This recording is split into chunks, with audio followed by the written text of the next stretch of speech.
Der König St. George!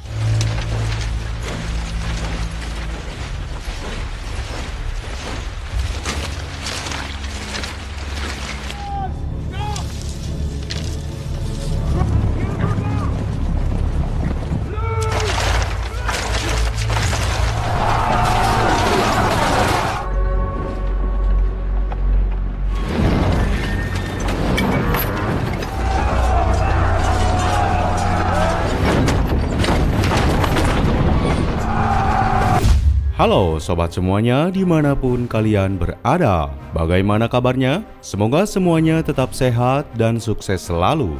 Amin. Pada kesempatan yang baik ini, saya akan menceritakan alur dari sebuah film dengan tema sejarah tentang Kerajaan Inggris Raya.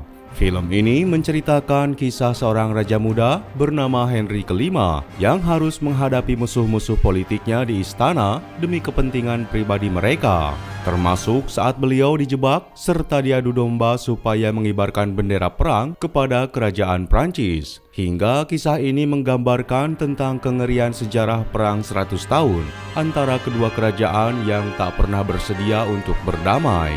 Lalu bagaimana kisah selengkapnya? Langsung saja kita simak alur cerita dari film.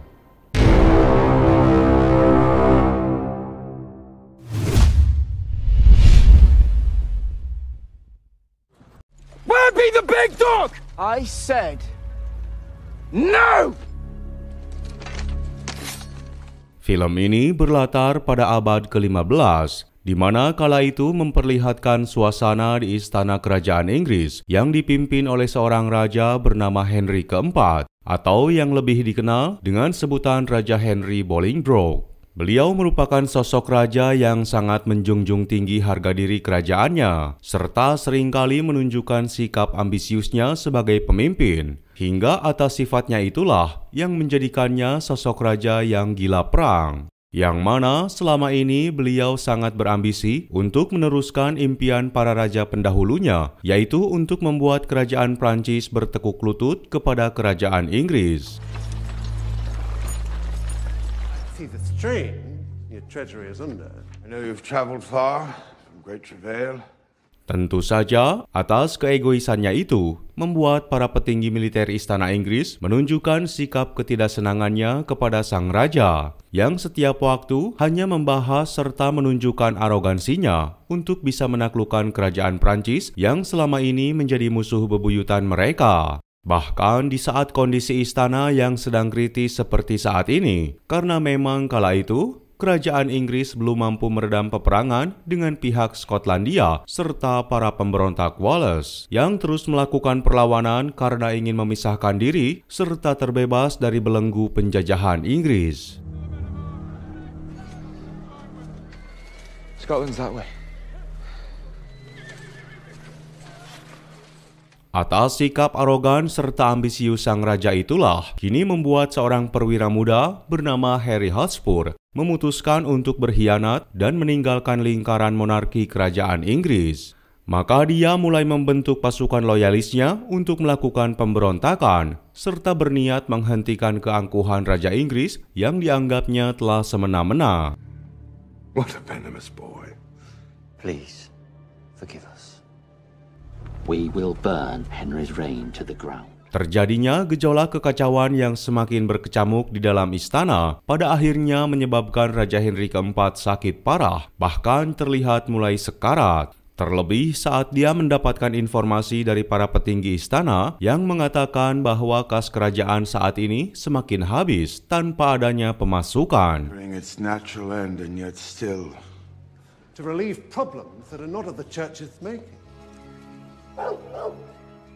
Maka sang raja langsung memerintahkan seorang utusan supaya segera menemui dan memanggil seseorang yang saat itu berada di wilayah Wales, yang mana dia adalah seorang pemuda bernama Henry yang merupakan anak sulung dari Raja Henry keempat, di mana setelah ibunya wafat, dia diasingkan ke wilayah Wales supaya bisa menutupi identitasnya sebagai anak seorang raja, serta supaya sang raja bisa hidup lebih bebas di dalam istana.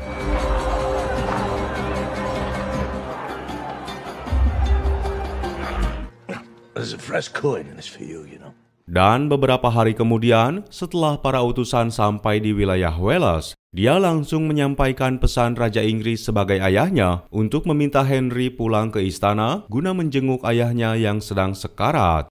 Meskipun dengan tegas perintah itu ditolak, karena memang selama ini Henry sudah terlanjur merasa sakit hati atas apa yang telah dilakukan ayah kandungnya selama ini. Karena dia seakan merasa dianggap sebagai anak tiri dan selama ini memendam perasaan iri kepada adiknya yang bernama Thomas.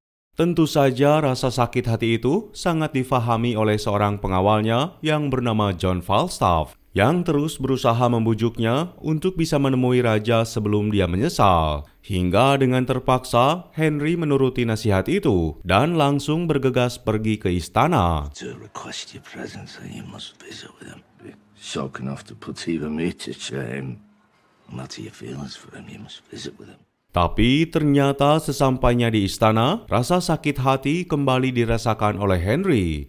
Karena faktanya pemanggilannya kala itu karena sang ayah hanya ingin memberitahukan bahwa calon pewaris tahta mahkota kerajaan Inggris akan diserahkan kepada saudara laki-lakinya yang bernama Thomas. Dan itu berarti Henry tak akan pernah sedikit pun mendapatkan kesempatan untuk menjadi seorang raja. Will instead fall to your brother Thomas. For all here to see, smell, lead my army against the newly treasonous Harry Percy. Dengan sikap sabarnya, Henry berusaha ikhlas untuk menerima keputusan sang ayah. Terlebih selama ini, memang dia tak pernah berambisi untuk menjadi seorang raja. Meskipun dia masih sama-sama mempunyai garis keturunan yang sah untuk mendapatkannya. Karena dia sudah merasa nyaman dan cukup untuk menjalani kehidupannya sebagai rakyat biasa. Meskipun selama itu pula, dia harus berada dalam kepura-puraan. If nothing else I ever suggest. The most dreadful misery. Singkat cerita, beberapa hari kemudian setelah pertemuan itu, kini suasana kerajaan Inggris mulai digemparkan dengan terdengarnya kabar berita bahwa saat ini Thomas yang berstatus sebagai calon pemimpin kerajaan Inggris akan melakukan penyerangan terhadap para pemberontak dan pengkhianat kerajaan yang dipimpin oleh Harry Hotspur. Meskipun sebetulnya saat itu Thomas hanya ingin menunjukkan statusnya sebagai seorang calon penguasa Inggris dengan memimpin ribuan pasukan militer kerajaan demi bisa menarik simpati dari rakyat serta para bangsawan di berbagai wilayah. Walaupun faktanya Thomas merupakan anak muda yang masih sangat awam serta dia tak punya keberanian dalam melakukan pertempuran. They are numerous. This is but a reminder to us of a more general lunacy. Mengetahui tentang seluk-beluk sifat saudaranya itu, maka dengan segera Henry bergegas datang ke barak militer pasukan kerajaan Inggris demi bisa menyelamatkan Thomas dari ancaman kematian atas semua yang dilakukannya. Kemudian dengan tegas, dia memaksa Thomas untuk menghentikan rencana peperangan ini, karena jika dia tetap bersikeras, maka akan menyebabkan korban jiwa yang sangat banyak. Come to see it stop. There you are, sir. Demi membela reputasi serta keselamatan sang adik, kemudian Henry mulai berpikir keras supaya dia bisa mencegah pertumpahan darah ini. Lalu dia langsung berinisiatif untuk menyuruh seorang utusan guna menyampaikan pesan pribadinya kepada Harry Hotspur. Yang mana kala itu Henry menantang sebuah pertarungan duel 1 lawan 1 untuk membuktikan siapa yang akan menjadi pemenang dalam peperangan itu. We will fight in our army's places.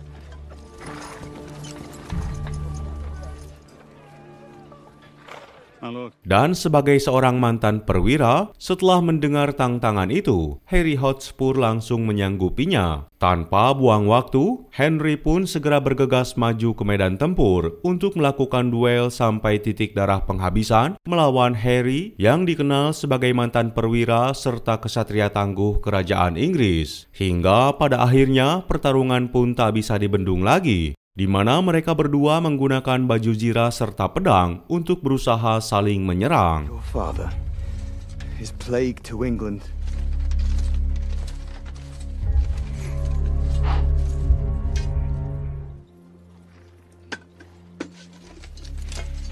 Come for me! Serangan demi serangan dilakukan oleh kedua belah pihak dengan mengandalkan skill bela diri yang mereka miliki masing-masing. Namun atas segala upaya yang dilakukan kedua kesatria itu, maka akhirnya Henry mulai melakukan serangan pamungkas dan berhasil menumbangkan Harry Hotspur, seraya membuktikan bahwa dia tak layak untuk menjadi pemimpin pasukan loyalis serta pemberontak, hingga mereka pun memutuskan untuk kembali mengabdi kepada kerajaan Inggris. I said no!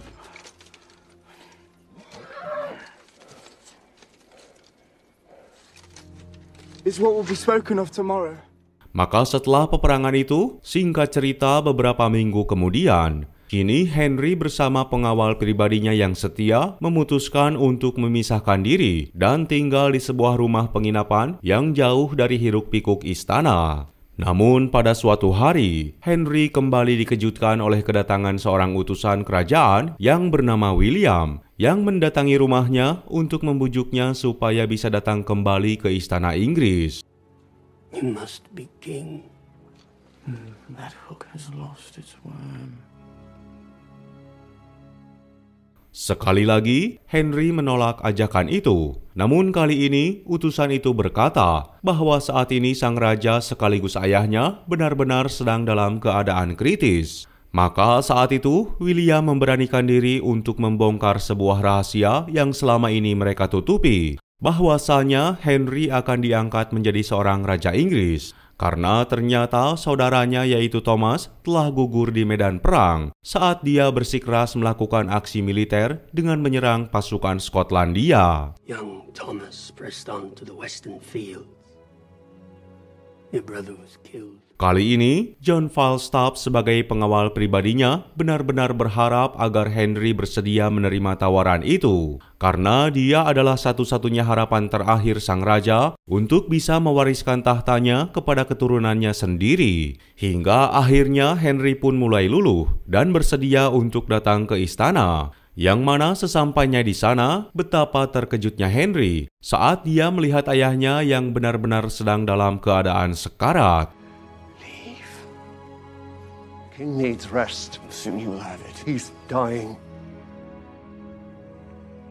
Di tengah suasana mengharukan tersebut, sang raja sempat meminta maaf kepada Henry karena memang selama ini dia telah menelantarkannya, bahkan mengasingkannya di tanah antah berantah. Maka di saat-saat terakhir hidupnya, Raja Henry keempat akhirnya memutuskan untuk mengangkat Henry sebagai anak sulungnya menjadi penggantinya sebagai penguasa Inggris dengan diberikan gelar sebagai Raja Henry kelima. Atas keputusan serta takdir yang tak mungkin bisa ditolak itu, akhirnya memaksa Henry harus menerima gelar barunya sebagai penguasa Inggris. Namun atas takdir itu pula, dia harus rela meninggalkan dan menjaga jarak dengan orang-orang yang selama ini mendampinginya, serta menyayanginya saat hidup di pengasingan. Now you'll be watched over by an altogether different king. Beberapa hari kemudian, pada akhirnya Raja Henry keempat dinyatakan telah wafat. Meski di tengah suasana kematiannya itu, semua rakyat Inggris terlihat seakan-akan merayakan momen tersebut. Dan mereka terlihat bahagia saat merayakan hari penobatan Henry kelima sebagai raja baru mereka. Masyarakat kerajaan Inggris kini mempunyai harapan baru, karena memang selama ini mereka merasa hidup menderita saat berada di bawah kepemimpinan raja sebelumnya yang dikenal egois, arogan, serta haus dengan peperangan. Pesan-pesan berisikan ucapan selamat mulai dikirimkan oleh para pemimpin dari kerajaan-kerajaan di Eropa. Mereka sangat berbahagia saat mengetahui bahwa kini kerajaan Inggris dipimpin oleh Henry kelima yang dikenal sangat tenang dan lemah lembut. Meskipun di saat yang sama, sebuah momen yang menggemparkan mulai terjadi saat pihak kerajaan Inggris menerima sebuah kado dari pemimpin kerajaan Prancis, di mana mereka mengirimkan sebuah benda seperti bola kecil. His Serenity, the Doge. A ball. Indeed, I have known you longer than I have my own young sister. Maka setelah diteliti serta dipikir secara mendalam, ternyata hadiah itu diasumsikan sebagai simbol hadiah untuk anak kecil yang lemah dan tak punya keberanian, apalagi wibawa. Namun meskipun begitu, Raja Henry kelima tetap berusaha berpikir positif dalam menanggapinya. Karena saat ini dia hanya ingin memfokuskan tujuannya supaya bisa memakmurkan semua rakyatnya. I want it known these sentiments are so personal to me. For you to respond forcefully to an insult such as that. If the Dauphin wants from me a paroxysm, I give it him. Namun tetap saja, pihak lain memperlihatkan ketidaksetujuannya atas sikap sang raja, di mana pada keesokan harinya terlihat seorang uskup agung yang bergegas menemui Raja Henry kelima. Kala itu, dia mulai memberikan pengaruhnya serta mencoba memanas-manasi sang raja supaya bersikap tegas, serta memintanya untuk memberikan respon keras kepada pihak kerajaan Prancis yang telah melecehkan kerajaan Inggris, termasuk dari penasihat dan hakim agung yang bernama William, yang sama-sama menginginkan Henry sebagai Raja Inggris menunjukkan sikap tegas serta taringnya kepada kerajaan Prancis. Meskipun sekali lagi, Raja Henry tetap menunjukkan sikap tenangnya dan tetap menganggap semua itu adalah masalah kecil yang hanya akan menghambat tujuannya untuk bisa mensejahterakan rakyatnya. Which we must be wary. Why is the Archbishop speaking to me of war with France? You wish to be a king for the people.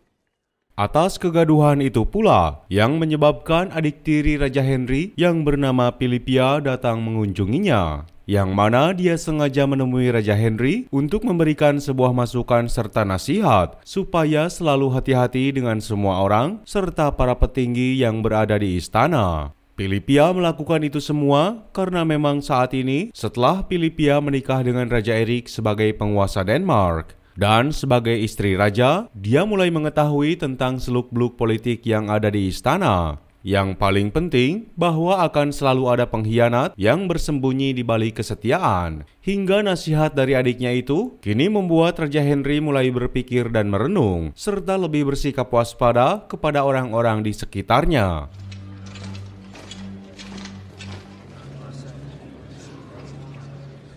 Setelah ditinggalkan Raja Henry, kini John Falstaff sebagai mantan ajudannya mulai hidup sendirian. Hidupnya semakin terpuruk dan memprihatinkan, terlebih dia terjebak hutang kepada pemilik kedai minuman. Maka atas situasinya itulah, kini dia mulai menyadari bahwa memang Henry sebagai mantan majikannya sudah tak mempedulikannya lagi. And around his stinking sick bucket. You be the one that's been forgot. No, Sir John is down on his luck. Di saat yang sama di istana kerajaan Inggris, kala itu kegaduhan kembali terjadi saat tertangkapnya seorang warga kerajaan Prancis yang mengaku sebagai pembunuh bayaran yang disuruh untuk menargetkan Raja Henry kelima. Dan tentu saja kejadian itu membuat Raja Henry merasa emosi, di mana kesabarannya saat itu sudah tak bisa dibendung lagi. Maka situasi itu dimanfaatkan oleh William untuk mempengaruhi Raja Henry supaya melakukan aksi nyata kepada kerajaan Prancis yang dinilai sudah keterlaluan. Runs deep enough for them to send an assassin. Pray, may the kingdom see the weasel beneath our feet. Your concerns. But peace today, hostility with another. This is an act of war. William juga terus memanas-manasi suasana dengan menyampaikan bahwa jika Raja Henry tetap diam, maka dia sebagai sosok raja akan kehilangan simpati serta kepercayaan dari rakyatnya. Karena dia telah mengetahui bahwa rakyat kerajaan Inggris mengharapkan sosok raja yang tegas dan pemberani, supaya bisa dihormati serta memiliki pengaruh besar di Eropa. Hingga kala itu, sang raja mulai terpengaruh. Dia mulai merenung dan memikirkan semua kejadian yang telah terjadi, yang pada akhirnya dia memutuskan untuk mengirimkan surat kepada Raja Prancis yang berisi tantangan serta deklarasi perang.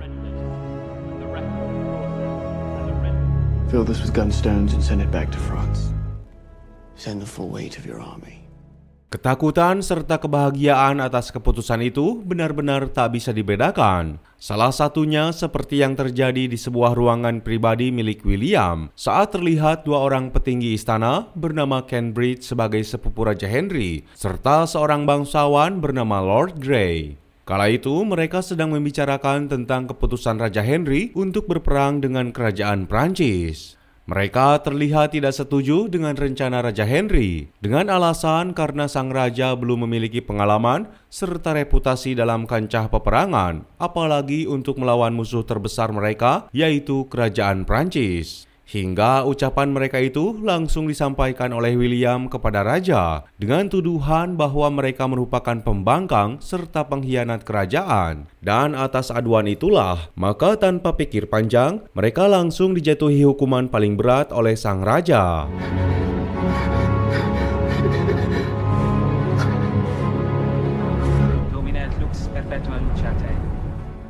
Ternyata keputusan demi keputusan yang telah dia lakukan selama menjadi raja kini mulai membuatnya gelisah. Pada suatu malam, Raja Henry V berniat untuk menemui John Falstaff sebagai mantan pengawalnya yang selama ini telah dianggap sebagai saudaranya sendiri. Di mana Raja Henry meminta John Falstaff supaya kembali ikut bersamanya, seraya menunjuknya sebagai komandan militer kerajaan Inggris. Walaupun pada awalnya John sempat menolak, tapi atas situasi genting yang akan mereka hadapi dalam rencana perang melawan Prancis, maka akhirnya John Falstaff bersedia mengabdi kepada Raja Henry. Namun dengan satu syarat, yaitu Raja Henry harus bersedia melunasi semua hutangnya kepada orang lain. I will come with you. I'm here because you are my friend. Square my account with that terrible act. Maka setelah direkrutnya John Falstaff, keesokan harinya Raja Henry segera mengadakan pertemuan penting bersama seluruh petinggi istana Inggris. Dalam pertemuan itu, terlihat semua pihak menolak dan merasa keberatan atas keputusan raja yang telah mengangkat John Falstaff sebagai perwira militer. Karena mereka menganggap John sebagai rakyat jelata yang tak layak untuk masuk ke dalam sirkel kerajaan. Namun keputusan sang raja sudah bulat, maka beliau mengakhiri perdebatan itu dengan memerintahkan semua pihak untuk mempersiapkan perlengkapan perang serta logistik.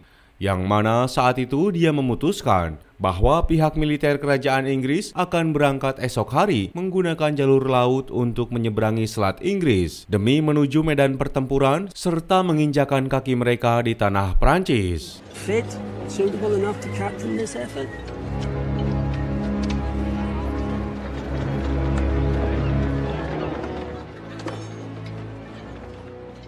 Singkat cerita, semua pihak dari kerajaan Inggris memulai pelayarannya dalam misi invasinya kepada kerajaan Prancis. Meski kala itu terlihat jelas wajah dari Raja Henry yang menunjukkan kecemasan serta kekhawatirannya tentang keputusannya itu.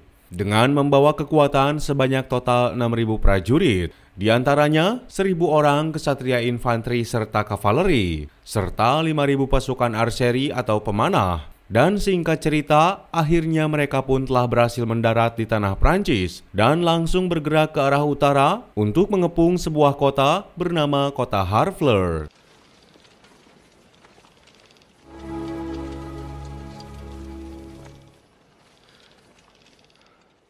Dalam pengepungan kastil Kota Harfleur, pihak militer Inggris menggunakan senjata trebuchet atau pelempar batu besar jarak jauh untuk menggempur dan menghancurkan tembok-tembok kokoh kastil tersebut. Walaupun pihak musuh masih terlihat diam dan tak menunjukkan respon untuk membalas serangan tersebut. Di mana ternyata pengepungan itu kini telah berlangsung selama 6 minggu dan tentu saja sangat menguras biaya, logistik, serta menyita waktu mereka. Hingga pada akhirnya sang raja memerintahkan untuk memberikan ultimatum yang pada akhirnya membuat penghuni kota itu menyerah.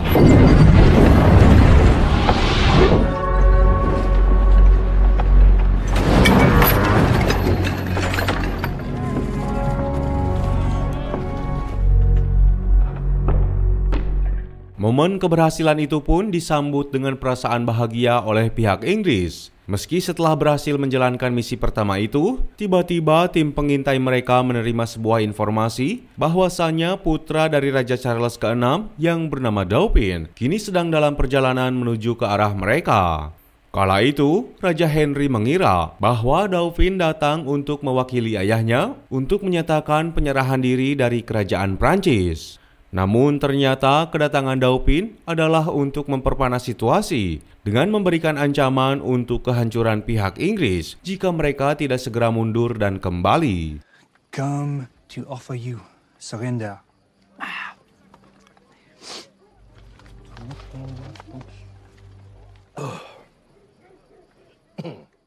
Tapi secara tak terduga, Raja Henry kembali memperpanas perang urat syarat tersebut saat dia mengucapkan sebuah janji untuk bisa membuat Raja Prancis bertekuk lutut. Maka setelah pertemuan itu berakhir, kemudian Raja Henry segera memerintahkan John Falstaff untuk mengumpulkan pasukan. Karena saat itu, mereka akan melanjutkan perjalanan menuju pelabuhan Calais yang merupakan basis pertahanan utama kerajaan Prancis. Raja Henry memutuskan untuk bisa menguasai pelabuhan strategis tersebut supaya bisa dijadikan basis penyeberangan untuk mengirim pasokan logistik serta pasukan tambahan bagi pasukan perintis.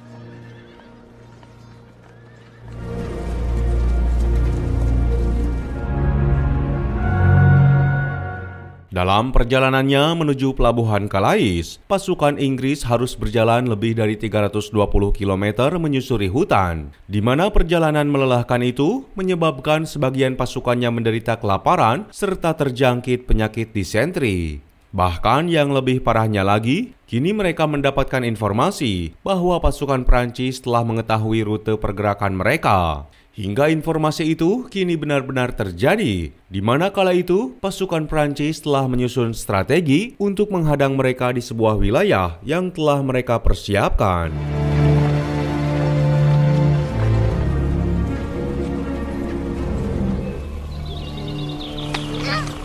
Meski berkat ketajaman instingnya, Raja Henry mampu memprediksi rencana penyergapan musuh, di mana dia merasakan hal yang sangat aneh saat melewati wilayah sepi yang tak pernah terjamah oleh manusia. Maka ketika pasukan Inggris melewati sebuah lahan yang luas yang berada di wilayah bernama Agincourt, sang raja langsung berinisiatif untuk memerintahkan pasukan berkuda sebagai pengintai terbaik untuk melakukan pemeriksaan di sekitar daerah itu, serta mencari informasi tentang apa yang ada di balik bukit tersebut, yang mana pengintai itu tiba-tiba terkejut saat dia melihat puluhan ribu tenda pasukan Prancis yang telah menunggu pasukan Inggris di wilayah Agincourt.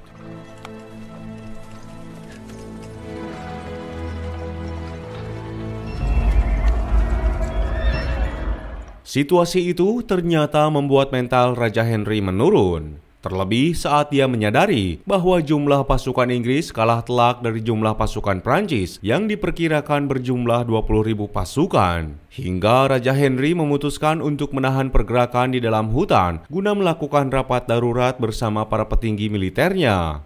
Pada rapat itu, seorang perwira bernama Lord Dorset mulai menyampaikan rasa pesimisnya bahwa sangat mustahil bagi pasukan Inggris untuk bisa mengalahkan pasukan Prancis jika harus melakukan pertempuran.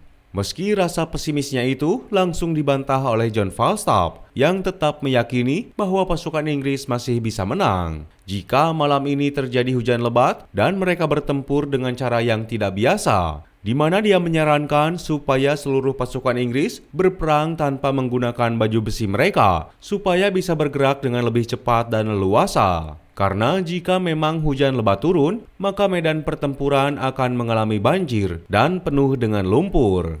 You fight without horses and without armor. Our men at arms are outnumbered. This they know. Oh, save us, my liege. Please put a stop to this drivel. John Falstaff juga menyarankan untuk melakukan strategi jebakan pengalihan dengan melakukan penyerangan kecil. Karena dia meyakini serangan jebakan itu akan memancing Dauphin yang punya ego tinggi untuk segera mengerahkan 80% dari jumlah pasukannya. Maka strategi itu pun bisa diterima dengan masuk akal oleh Raja Henry yang seketika beliau menyetujui rencana John Falstaff. Dengan satu syarat, yaitu jika prediksinya tentang hujan di malam ini benar-benar terjadi. Dan tanpa diduga, malam itu hujan benar-benar turun dengan sangat lebat, yang menyebabkan seakan malam itu menjadi malam yang paling mengerikan dalam hidup mereka. Karena mereka menyadari bahwa besok akan terjadi peperangan hebat yang mungkin akan menjadi hari terakhir bagi mereka.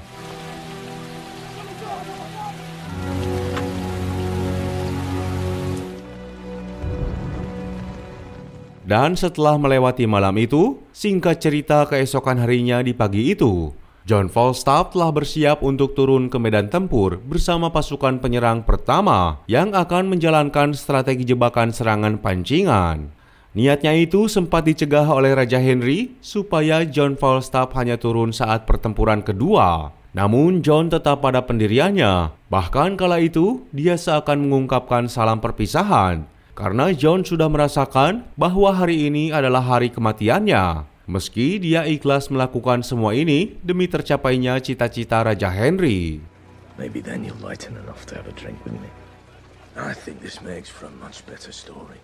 I die here or I die. Hingga setelah persiapan serta pengaturan strategi telah dilakukan, pada akhirnya pertempuran besar yang dicatat dalam sejarah sebagai pertempuran Agincourt itu kini benar-benar terjadi, di mana serangan pertama dilakukan oleh John Falstaff bersama pasukannya untuk bergerak mendekati basis pertahanan pasukan Prancis, yaitu dengan harapan pihak musuh akan merespons serangan dengan mengerahkan 80% pasukannya. For the King and St. George!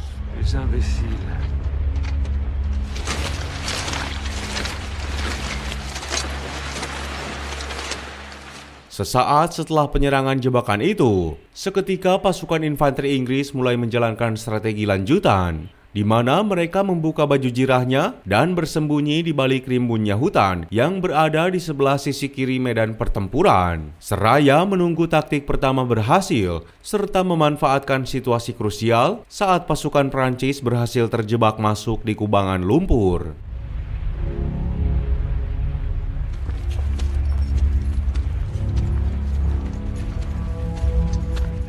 Maka setelah pasukan pertama yang dipimpin oleh John Falstaff terlihat sudah mendekati pasukan kavaleri Prancis, kemudian Raja Henry langsung memerintahkan pasukan panahnya supaya melesatkan ribuan panah dari jarak jauh, yang mana taktik itu dilakukan supaya bisa mengacaukan konsentrasi barisan kavaleri Prancis yang terus menghindari serangan anak panah.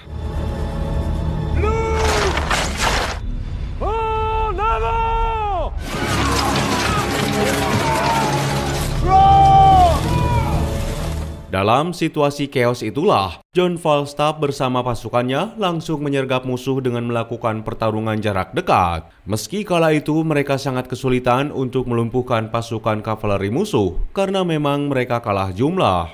Hingga saat melihat situasi, Dauphin langsung terpancing saat dia langsung mengerahkan pasukan lainnya turun ke medan tempur. Dan situasi itu menyebabkan pihak Prancis masuk ke dalam perangkap.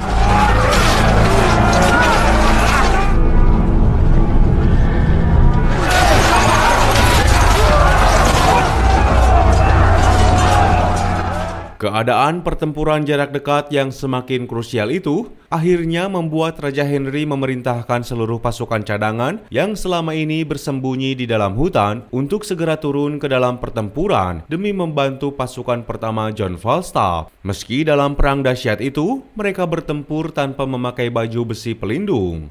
Mereka terus menekan pasukan Prancis secara all out dengan pergerakan cepat dan leluasa, di mana pasukan Prancis terlihat sangat kesulitan karena mereka menggunakan baju besi lengkap yang menghambat pergerakannya dalam kubangan lumpur.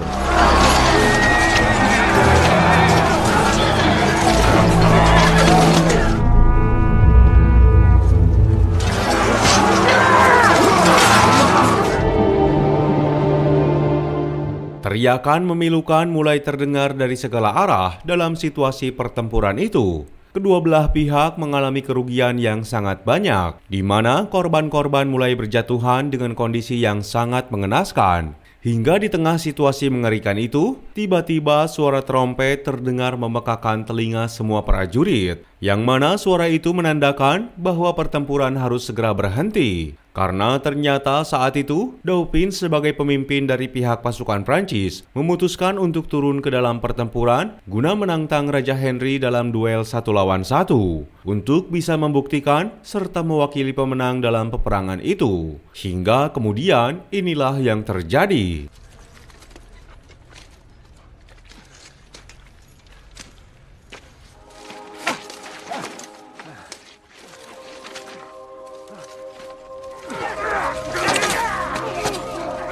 Atas kekacauan serta situasi genting dalam pertempuran itu, akhirnya Dauphin tumbang di tangan pasukan Inggris. Dan kejadian itu menandakan bahwa pihak kerajaan Inggris telah berhasil memenangkan perang dalam pertempuran Agincourt ini. Meskipun di saat yang sama, Raja Henry juga harus menerima kenyataan pahit saat dia mengetahui bahwa John Falstaff sebagai orang yang sangat berjasa dalam hidupnya harus gugur dalam peperangan itu. Hingga singkat cerita, setelah peperangan itu berakhir, pada akhirnya Raja Henry didatangi oleh seorang utusan Prancis untuk memanggilnya ke istana Prancis guna bertemu dengan Raja Charles ke-6. I fear we will not secure them should their army regroup. Hail the king! Hail the king! Dalam pertemuan pertama itu, sang raja mulai membuka pembicaraan saat dia menanggapi tentang perang antara kedua kerajaan ini yang seakan menjadi hal yang lucu. Yang mana perang antara Prancis dan Inggris akan terus berulang setiap 100 tahun sekali dan mungkin tidak akan pernah berakhir. Hingga atas kekalahan di pertempuran Agincourt, Raja Charles ke-6 akhirnya bersedia untuk menyerah kepada kerajaan Inggris. Namun dengan satu syarat, yaitu Raja Henry harus bersedia untuk menikahi putrinya yang bernama Catherine. Dengan harapan ikatan pernikahan itu akan menjadi awal perdamaian demi bisa mengakhiri peperangan di antara kedua kerajaan yang telah lama terjadi. Dan dari kejadian ini pula, maka lahirlah sebuah perjanjian penting antara kedua belah pihak yang dikenal dengan Perjanjian Troyes. With my son and yours,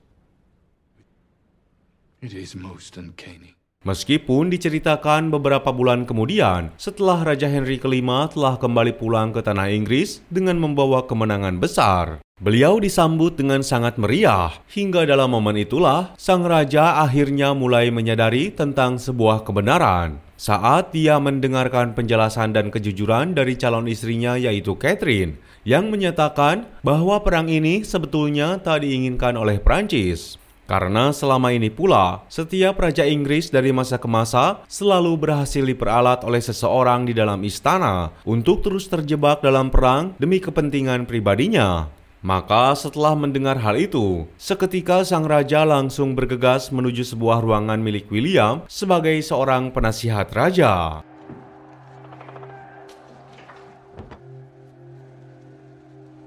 Is gathered in honor of our victory. Dan tanpa banyak basa-basi, akhirnya William mengakui bahwa akibat dari perang itulah dia bisa mendapatkan tanah rampasan untuk dijadikan harta pribadinya. Hingga di tengah kemeriahan suara rakyat Inggris yang terus menyebutkan namanya, pada akhirnya William memutuskan untuk mengakhiri hidupnya sendiri. Dan dengan ini pula, film ini pun akhirnya tamat. Sekian yang bisa kami persembahkan dalam alur film kali ini. Semoga bisa menghibur sobat semuanya. Mohon maaf jika masih banyak kekurangan. Sampai jumpa lagi di kisah berikutnya.